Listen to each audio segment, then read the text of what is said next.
Halo semuanya, selamat datang di channel Teknologi. Teman-teman, di sini aku akan bahas mengenai surat somasi atau surat yang dikirim oleh pihak UATAS terhadap kalian nasabah yang galbay atau telat bayar. Ini adalah salinan surat somasi pemberitahuan bahwa akan ada DC lapangan atau FC lapangan yang langsung datang ke rumah kalian untuk menagih pinjaman yang nunggak ya teman-teman ya. Nah, ini aku langsung bacakan saja ya, bahwa dengan diterimanya surat pemberitahuan penagihan ini dimaksudkan adanya penyelesaian secara langsung terkait tagihan UATAS Anda yang lalai melakukan pembayaran. Selain itu, data pribadi Bapak Ibu akan dilaporkan ke OJK serta masuk dalam daftar list hitam BI Checking ke sistem layanan informasi keuangan.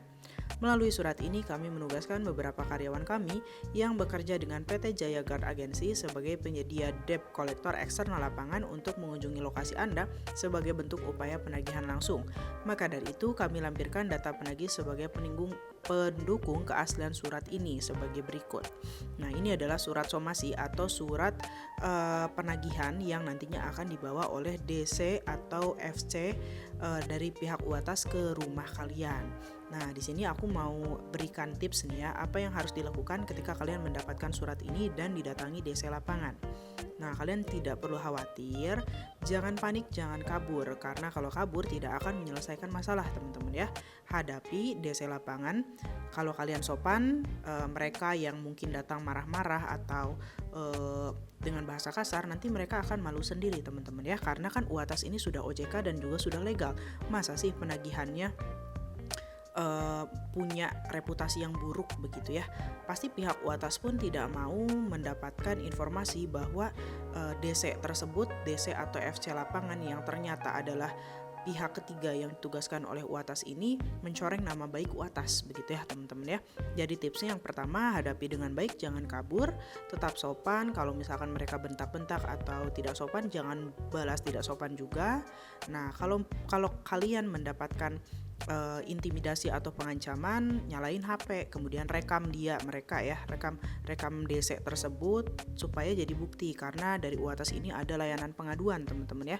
Kamu tidak perlu sungkan untuk melaporkan apabila ada DC yang mengintimidasi, mengancam dan tidak sesuai SOP yang berlaku ya teman-teman ya. Nah, selain itu, kalau misalkan kalian belum punya kemampuan untuk membayar, silakan jelaskan alasannya, dan kalau bisa, misalkan kalian punya uangnya 100-200 ribu ya kasihkan saja. Misal kalian baru punya segini, pengennya mengajukan restrukturisasi. Apa itu restrukturisasi? Restrukturisasi itu seperti pengajuan keringanan supaya kalian bisa mendapatkan penagihan yang lebih rendah nominalnya, atau bisa juga mendapatkan penghapusan bunga keterlambatannya, jadi hanya bayar pokok pinjamannya saja. Begitu teman-teman ya.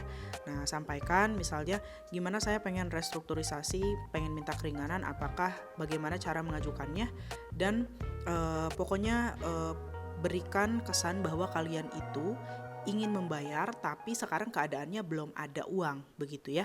Jangan kabur begitu ya teman-teman ya. Nah, nantinya kalau misalkan kalian kooperatif, dari pihak DC lapangan, UATAS juga tidak akan berani mengancam atau mengintimidasi kalian.